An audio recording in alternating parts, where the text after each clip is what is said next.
हाँ जी, के विक्रम सिंह, जो वास्तव में एक बहुत अच्छे साहित्य सेवी रहे हैं। इसके अलावा उन्होंने अलग-अलग स्थानों की यात्रा करके पर्यटन का आनंद उठाते हुए उन स्थान विशेष की समस्त जानकारी से अपने पाठक वर्ग को भी लाभान्वित किया। ये सूचना और प्रसारण मंत्रालय के निदेशक के पद पर भी कार्यरत रहे। जब सरकारी सेवा से विदा कह चुके थे तो इन्होंने अपने आप को सिनेमा तथा टेलीविजन से भी जोड़ लिया। इन्होंने जहाँ-जहाँ के स्थानों की खासियत या विशेष जानकारियों को प्राप्त किया, उसको अपने रचना कार्य के माध्यम से अपने पाठकों तक भी साझा किया। ठीक है? तो के विक्रम सिंह जो हैं, उनको एक बारी त्रिपुरा घूमने का मौका मिला। त्रिपुरा की राजधानी अगरतला। वहां पर ऐसी कई जगहें थी जिन जगहों के विषय में बहुत कुछ प्रचलित था, लोगों के द्वारा कहा सुना जाता था। अब लोगों की कहा कही सुनी बातों में कितना यथार्थ था, कितनी वास्तविकता थी, और जब ये खुद वहां जाकर के उस स्थान के विषय में जानकारी ले पाए तो वो बात कहाँ तक सही थी, कुछ इन्हीं बातों की जानकारी या इन्हीं बातों को उन्होंने हमारे साथ इस पाठ में साझा किया है। ध्यान दीजिएगा, ये बैठे तो कहाँ है? अपने घर में। अपनी डेली रूटीन यानी दैनंदिन जो इनकी क्रिया विधि है, उस क्रिया विधि यानी एक्टिविटीज जो है उनको ये हमारे समक्ष बता रही हैं। क्या बता रही हैं? कि भाई लोग जो हैं सुबह जल्दी उठते हैं और सुबह जल्दी उठ के मुंह हाथ धो के मॉर्निंग वॉक के लिए यानी सुबह की सैर के लिए निकल जाते हैं। कुछ अपनी पत्नियों के साथ जाते हैं, कुछ जो है अलग अलग जो मकबरे होते हैं, दरगाह वगैरह होती है, वहां जाकर के बैठ जाते हैं, बातचीत करते हैं। इस तरह सुबह का समय वो अपने साथ में बिताते हैं। लेकिन ये कहता है मेरा रूटीन थोड़ा अलग था। क्या था इनका रूटीन? किस तरह से न्यूज़पेपर को ये अपने काम में लेते थे? तो वही कुछ बातें कहते हैं। देखो कि ध्वनि में अद्भुत गुण है, सही है ना? किसी तरह की ध्वनि सुनोगे, अगर मधुर और मध्यम स्वर की जो ध्वनि आपको सुनाई दे रही है तो वो ध्वनि आपके कानों को बहुत ही अच्छी लगेगी, लुभाएगी। कर्कश ध्वनि आप सुन रही हो तो वो आपके कानों को चुभेगी। और बहुत तेज धमाकेदार अगर किसी ध्वनि को आपने सुन लिया है तो वो एक बार आपकी हृदय की धड़कन को बढ़ा देगी, आपको अचरज में डाल देगी और आप तुरंत ये जानने की कोशिश करोगे कि वास्तव में हुआ क्या है ना? तो ये कहते हैं कि ध्वनि में वास्तव में बहुत एक अद्भुत गुण होता है, एक क्षण में वो आपको किसी दूसरे समय संदर्भ में पहुंचा देती है। बिल्कुल सही कि जैसी आवाज सुनते हैं तुरंत हमारे दिमाग में वो कल्पना आ जाती है, अरे ये साउंड लगभग ऐसी कुछ घटना हुई है तभी ये साउंड आई है ना? लेखक क्या कहता है, मैं उनमें से नहीं हूं जो सुबह 4 बजे उठते हैं, तो 5 बजे तैयार हो जाते हैं और फिर लोधी गार्डन पहुंचकर मकबरों और मेम साहबों की सोहबत में लंबी सैर पर निकल जाते हैं। मकबरों यानी आपको पता है दरगाह वगैरह जो होती है वहां पर, मेम साहब यानी अपनी पत्नियों की सोहबत यानी संगति से उनके साथ में लंबी सैर पर निकल जाते हैं। भाई कई लोग ऐसे होते हैं 4 बजे उठते हैं, 5 बजे तैयार हो जाते हैं और अपनी पत्नियों को साथ में लेकर घूमने चले जाते हैं। ठीक है? लेकिन लेखक खुद का क्या कहता है, मैं आमतौर पर सूर्योदय के साथ उठता हूँ, सूर्योदय के साथ ही उठता हूँ, अपनी चाय खुद बनाता हूँ और फिर चाय और अखबार लेकर एक लंबी अलसाई सुबह का आनंद लेता हूँ। यानी सुबह जब उठते हैं तो आलस्य भरा रहता है। लेखक कहता है कि सुबह मैं अपनी चाय बनाता हूँ, लगभग सूर्योदय के समय साथ में ही उठता हूँ और अखबार लेकर के और चाय लेकर के मैं अपने सुबह की उस अलसाई हुई सुबह का आनंद लेता हूँ। ठीक है? अक्सर अखबार की खबरों पर मेरा कोई ध्यान नहीं रहता। भाई अखबार जो है, जब आप चाय के साथ लेकर के बैठे हो तो आपका ध्यान अखबार की खबरों में होना चाहिए। लेकिन लेखक कहता है अखबार की खबरों पर मेरा ध्यान नहीं होता था। क्यों? क्योंकि ये खबर क्या करती है, आपने आसमान में कटी हुई पतंग देखी है बेटा? जब भी कटी हुई पतंग कट करके नीचे गिर रही होती है तो तुरंत अगर दूसरी उड़ती हुई पतंग का धागा उसको टच कर जाता है, उसको स्पर्श कर जाता है, तो वो पतंग भी उस धागे के साथ थोड़ी हवा में लहराने लगती है ना? बिल्कुल इसी तरह से जो हमारा दिमाग है वो बिल्कुल विचारहीन है। अगर आपको उसे कोई विचार देना है, सोचने की सोचने का कोई भी उसके अंदर उसको टॉपिक दे देना है, कोई भी शीर्षक उसको देना है, सोचने के लिए उसको विचार मंथन करने के लिए कोई विषय देना है दिमाग को, तो सबसे अच्छा साधन कौन है? हमारा समाचार पत्र यानी न्यूज़पेपर। न्यूज़पेपर लेकर के बैठोगे, उसमें किसी ना किसी घटना के विषय में पढ़ोगे और पढ़ते ही दिमाग जो है दोबारा वापस से विचार मंथन करने लग जाता है ना? रात उठ करके जब रात को सो करके जब सुबह उठते हैं हम, तो हमारा दिमाग बिल्कुल शांत होता है। अब इसी शांत दिमाग को, अलसाए हुए दिमाग को कुछ विचार करने के लिए कुछ विषय आप दोगे, तो विषय का चयन आपको समाचार पत्र में से मिल जाएगा। क्या कहते हैं देखो, अक्सर अखबार की खबरों पर मेरा कोई ध्यान नहीं होता, ये तो सिर्फ दिमाग को एक कटी पतंग की तरह यूं ही हवा में तैरने देने का एक बहाना है कि भाई मेरा दिमाग जो है वो बिल्कुल शांत है, विचारहीन है, तो अखबार की खबरें दे ले करके पढ़ करके मैं दिमाग को कोई ना कोई विचार दे देता हूं, ताकि वो हवा में तैरने लगे, गिरे नहीं। ठीक है, जैसे पतंग हवा में तैरती रहती है धागे की सहायता से। दरअसल इसे कटी पतंग योग भी कहा जा सकता है। लेखक कहते हैं कि वास्तव में ये क्या है, ये कटी पतंग योग है। जिस तरह से कटी हुई पतंग जो है वो इंसिडेंटली यानी सौभाग्यपूर्ण तरीके से किसी ना किसी तरीके से एक किसी धागे की सहायता से दोबारा हवा में लहराने लगती है, उसी तरह से हमारा जो दिमाग है जो बिल्कुल विचारहीन हो चुका है, समाचार पत्र की किसी भी खबर को पढ़कर उसको सोचने विचारने के लिए कोई ना कोई विषय मिल जाता है। इसे मैं अपने लिए काफी ऊर्जादायी मानता हूँ। सही है, न्यूज़पेपर कोई ना कोई टॉपिक आपको सोचने के लिए देगा, तो वो आपको किसी ना किसी पॉजिटिविटी या नेगेटिविटी तक लेके जाएगा, जो आपको कुछ ना कुछ अंदर से एनर्जी भी देगा। मेरा दृढ़ विश्वास है कि संभवतः इससे मुझे एक और दिन के लिए दुनिया का सामना करने में मदद मिलती है। सही है ना, घर बैठे सारी दुनिया की झलक मिल जाती है, किसके द्वारा? न्यूज़पेपर के द्वारा। एक ऐसी दुनिया का सामना करने में जिसका कोई सिर पैर समझ पाने में मैं अब खुद को असमर्थ पाता हूँ। यानी ऐसी दुनिया जिसमें इस तरह से उथल पुथल मची हुई है, इस तरह की खबरें आ रही है, इस तरह के वहां पे जो घटनाएं हैं वो घटित हो रही है, वो मुझे समझ नहीं आ पाती। मैं उनको समझने में अपने आप को असमर्थ पाता हूँ। कौन कह रहा है? लेखक कह रहा है। लेखक कौन है? के विक्रम सिंह। ठीक है, अब ये कौन सी ध्वनि सुनता है और उस ध्वनि को सुनते ही इसको किस जगह की याद आती है, आगे देखिए। अभी हाल ही में मेरी शांतिपूर्ण दिनचर्या में एक खलल आ गया। खलल यानी बाधा आ गई। क्या बाधा आई? मैं जगा, एक ऐसी कान फाड़ू आवाज जो तोप दागने और बम फटने जैसी थी। ऐसा लगा मानो जॉर्ज डब्ल्यू बुश और सद्दाम हुसैन आपस में लड़ गए हैं और तीसरे विश्व युद्ध की शुरुआत हो चुकी है। इतने धमाकेदार आवाज में लेखक को ऐसा लगा कि थर्ड थर्ड वर्ल्ड वॉर की तैयारी हो गई है, और जॉर्ज डब्ल्यू बुश जो अमेरिका का है और सद्दाम हुसैन जो है ये आपस में लड़ गए हैं, और लड़ने की वजह से कोई ना कोई युद्ध की जो ध्वनि है वो लेखक को सुनाई देने लगी है। ऐसा विचार कौन कर रहा था? ऐसा विचार के विक्रम सिंह करने लगे। कब करने लगे? जब वो चाय और अखबार का आनंद एक साथ उठा रहे थे। तभी हुआ क्या? तभी एक कान फाड़ू आवाज उनके कान तक पहुंची, और ऐसी कान फाड़ू आवाज थी कि मानो कोई तोप या बम फटा हो, और जिसकी वजह से बहुत तेज धमाका हुआ। और लेखक को लगा कि शायद जॉर्ज डब्ल्यू बुश और सद्दाम हुसैन आपस में लड़ गए हैं, और उन्होंने आपस में लड़ने की वजह से तीसरे विश्व युद्ध की तैयारी शुरू कर दी है। ऐसा ही कुछ था क्या? नहीं, ऐसा कुछ भी नहीं था। तो वो इतना जोरदार धमाका किस चीज का हुआ भाई? देखिए, आगे देखिए क्या कहता है लेखक। लेखक कहता है, खुदा का शुक्र है ऐसी कोई बात नहीं थी भाई, तीसरे विश्व युद्ध की कोई तैयारी नहीं थी। तो हुआ क्या? दरअसल ये तो महज स्वर्ग में चल रहा देवताओं का खेल था। स्वर्ग में यानी आसमान में क्या देवताओं का खेल चल रहा था, जिसकी झलक बिजलियों की चमक और बादलों की गरज के रूप में देखने को मिल रही थी। यानी बादलों की तेज गर्जना हो रही थी, और उनकी गड़गड़ाहट की आवाज और बिजली की चमक के कारण लेखक के कानों में एक इतना कर्ण भेदी स्वर पहुंचा, जिसकी वजह से लेखक एक बारी को तो डर गया। ठीक है, लेखक कहता है, मैंने खिड़की से बाहर झांका तो आसमान बादलों से भरा हुआ था। जिस तरह से सेनापतियों द्वारा त्याग दिए जाने पर सैनिक जो है आतंक में एक दूसरे से टकराने लगते हैं। विक्षिप्त का अर्थ होता है पागलों। ठीक है, पागलों की तरह आकाश को भेद भेद देने वाली जो बिजली है के अलावा जाड़े की अल्ल सुबह यानी सर्दी की जो मॉर्निंग थी, ठीक है, उसकी वजह से ठंडा भूरा आकाश। आपको पता है सर्दी की अल सुबह में ऊपर आसमान के अंदर भी थोड़ी थोड़ी ओस छाई हुई होती है, जो प्रकृति के तांडव को एक पृष्ठभूमि मुहैया करा रहे थे। यानी प्रकृति के तांडव को एक पूरा प्लेटफॉर्म दे रहे थे। कौन?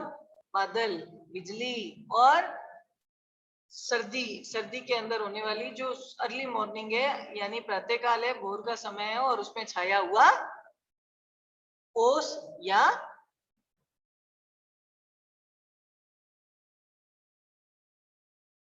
धुंध जो छा जाती है ना। इस तांडव के गर्जन तर्जन ने मुझे 3 साल पहले त्रिपुरा में ऊनाकोटी की एक शाम में पहुंचा दिया। तो अब लेखक कहता है कि जैसे ही ये एक आवाज मेरे कान में पड़ी तो मैं याद करने लगा कि जब मैं त्रिपुरा के ऊनाकोटी नामक स्थान पर पहुंचा था तो वहां पर भी कुछ ऐसी ही आवाजें सुनाई देती थी। अब ये आवाजें किस चीज की थी? आपको पता है वहां पे कुछ उग्रवादी लोग रहा करते हैं, और वो उग्रवादी ऐसे ऐसे कार्य करते हैं कि वहां की आम जनता को भी नुकसान पहुंचाते हैं। वहां के जो सार्वजनिक साधन है उन साधनों को क्षति पहुंचाते हैं, सार्वजनिक हानि करते हैं, चाहे वो वाहनों की हो चाहे लोगों की हो। तो इस तरह धमाकों की आवाज तो वहां सुनाई देती है। तो लेखक त्रिपुरा कैसे पहुंचा भाई? त्रिपुरा के ऊनाकोटी नामक स्थान पर कैसे पहुंचा? देखिए क्या कहते हैं। दिसंबर 1919 में रेखांकित कर लीजिएगा कौन से टीवी शो को ये होस्ट करते थे कि दिसंबर 1919 में ऑन द रोड शीर्षक से 3 खंडों वाली एक टीवी श्रृंखला बनाने के सिलसिले में मैं त्रिपुरा की राजधानी अगरतला गया था। इसके पीछे बुनियादी विचार त्रिपुरा की समूची लंबाई में आर पार जाने वाला नेशनल हाईवे नंबर 44 से यात्रा करने और त्रिपुरा की विकास संबंधी गतिविधियों के विषय में जानकारी देने का था। यानी ये एक ऐसा शो होस्ट करते थे जिस शो का नाम था ऑन द रोड, और ऑन द रोड टाइटल से ये जो शो होस्ट करते थे वो 3 श्रृंखलाओं में किसी एक स्थान की यात्रा करके वहां की समूची जानकारी को अपने दर्शकों तक देते थे। अब त्रिपुरा क्या है, कैसा राज्य है, जनसंख्या कैसी है, कहाँ-कहाँ के लोगों की सभ्यता और संस्कृति का इस पर प्रभाव पड़ा है, उसी के विषय में देखो जानकारी देते हैं। क्या कह रहे हैं ये हमें बता रहे हैं कि त्रिपुरा भारत के सबसे छोटे राज्यों में से एक है। 34% से ज्यादा इसकी जनसंख्या वृद्धि दर भी खासी ऊंची है, यानी 34%। 3 तरफ से ये बांग्लादेश से घिरा हुआ है और बाकी हिस्सा इसका भारत के साथ उत्तर पूर्वी सीमा से सटा है, जहां पर मिजोरम और असम से ये जुड़ा हुआ है। सोनामुरा, बेलोनिया, सबरूम, कैलाश शहर जैसे त्रिपुरा के अधिकतर महत्वपूर्ण शहर बांग्लादेश के साथ इसकी सीमा के करीब हैं। ये छोटे छोटे क्या हैं? शहर हैं। ठीक है। यहाँ तक कि अगरतला भी सीमा चौकी से महज 2 किलोमीटर दूर है, पर बांग्लादेश से लोगों की अवैध आवाक, यानी बांग्लादेश की 3 ओर से सीमा जुड़ती है, तो बांग्लादेश के जो लोग हैं वो किसी ना किसी तरह सीमाओं को लांघ करके वैधानिक तरीके से, ठीक है, गैर कानूनी तरीके से ये सीमाओं को लांघ करके और त्रिपुरा के अंदर आ जाते हैं। देखिए क्या कहते हैं कि बांग्लादेश से लोगों की अवैध आवाक, अवैध इलीगल आवाक यानी आने का क्रम यहाँ जबरदस्त है। कहाँ पर? त्रिपुरा में। इसे यहाँ सामाजिक स्वीकृति भी हासिल है, यानी वहां के समाज के लोगों ने इस चीज को स्वीकार कर रखा है कि अगर बांग्लादेश से सीमा पार करते हुए कोई व्यक्ति यहाँ आ रहा है तो कोई परेशानी नहीं है। यहाँ की असाधारण जनसंख्या वृद्धि का मुख्य कारण भी यही है कि भाई वहां खुद की जनसंख्या, जो खुद रहने वाले हैं रेजिडेंटल एरिया के अंदर जितने भी लोग हैं, उन लोगों की जनसंख्या इतनी नहीं है, बल्कि बाहर से आए हुए लोगों के द्वारा वहां रहने और वहीं अपना सब कुछ गुजारा करने की वजह से वहां जो जनसंख्या है उसका जो क्रम है वो बढ़ा हुआ दिखाई देता है। असम और पश्चिमी बंगाल से भी लोगों का प्रवास यहाँ होता है, यानी असम और पश्चिमी बंगाल छोड़ करके भी लोग कहाँ आते हैं? त्रिपुरा आ जाते हैं। कुल मिलाकर बाहरी लोगों की भारी आवाक ने जनसंख्या संतुलन को स्थानीय आदिवासियों के खिलाफ ला खड़ा किया है। अब त्रिपुरा के अगरतला में मुख्य रूप से कैसी आदिवासी जनजातियां रहती हैं? तो स्थानीय आदिवासी जनजातियों के समक्ष कौन कौन से बाहरी जो लोग आते हैं, जो असम, बांग्लादेश और पास की सीमा से, मिजोरम से जो लोग आते हैं, तो उन लोगों के आने की वजह से वहां के जो स्थानीय आदिवासी हैं, उन आदिवासियों को अपने लिए थोड़ी सी क्या लगती है, असुरक्षा लगती है। और यही कारण है कि त्रिपुरा में आदिवासियों में असंतोष उत्पन्न होने लगा। असंतोष उत्पन्न होना यानी स्थानीय लोगों के द्वारा बाहर से आए हुए लोगों को नापसंद करना। समझ गए?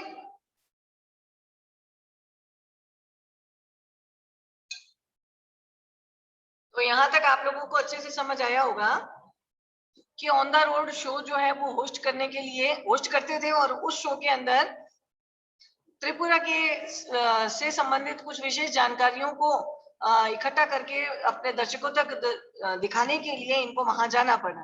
ठीक है, वहां गए तो नेशनल हाईवे नंबर 44 से ये यात्रा कर रहे थे।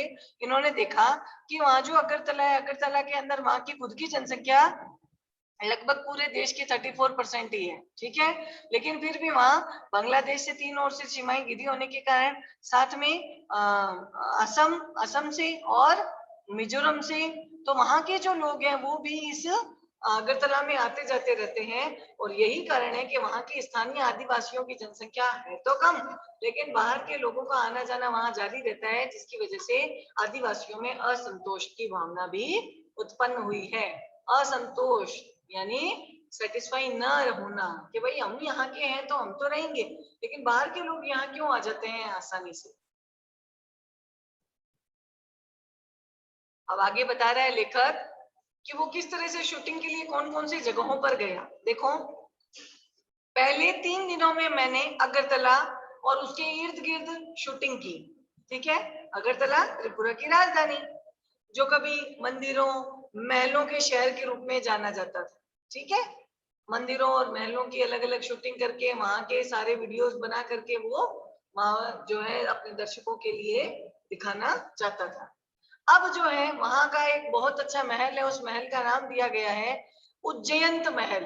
उज्जयंत महल, उ आधा ज जयंत, उज्जयंत महल, जो अगरतला का मुख्य महल है। लेकिन अब क्या है वहां पे, अब आजादी के बाद जो है वहां राज्य की विधानसभा बैठती है।